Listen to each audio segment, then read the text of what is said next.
Unscientific ওয়েতে শুয়োর এবং মাছ পালন, আর এতেই কিন্তু এলাকার বাসিন্দাদের চরম দুর্ভোগে, কারণ দুর্গন্ধে টেকা দায়। এখানে এই যে শুয়োরের ব্যবসা করে, ভিতরে প্রচন্ড গন্ধ, নোংরা প্রচুর।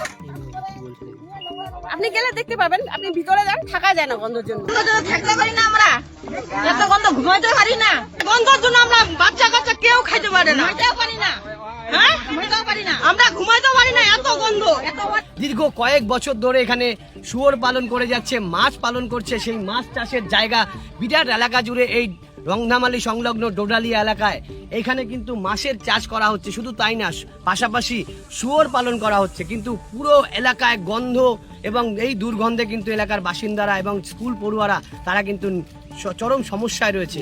আজ এলাকার বাসিন্দারা এখানে এসে সেই এলাকার এই যে কারখানা বা গোডাউন রয়েছে সেটি কিন্তু প্রায় এক প্রকার ভাঙচুর চালায়, কারণ এখানে দীর্ঘদিন বলার পরেও কোনো হেলদোল নেই এবং এই দুর্গন্ধের জন্য তারা কিন্তু বসবাস করতে পারছেন না। সে কারণেই আজকে এই এলাকায় এসে তারা বিক্ষোভ দেখান এবং প্রতিবাদ জানান। খুব শীঘ্রই এই সমস্যা সমাধানের কিন্তু তারা দাবি জানিয়েছেন। বন্ধ করে দেওয়া হোক, এখানে যদি আসে মানুষ তাহলে আসলে ভালো হয়। সবাই চাচ্ছে আমাদের গ্রামে যে এটা বন্ধ হয়ে যাক, এটাই। যত তাড়াতাড়ি হয়, যাতে বন্ধ করে, তাহলে আমাদের মানে ভালো।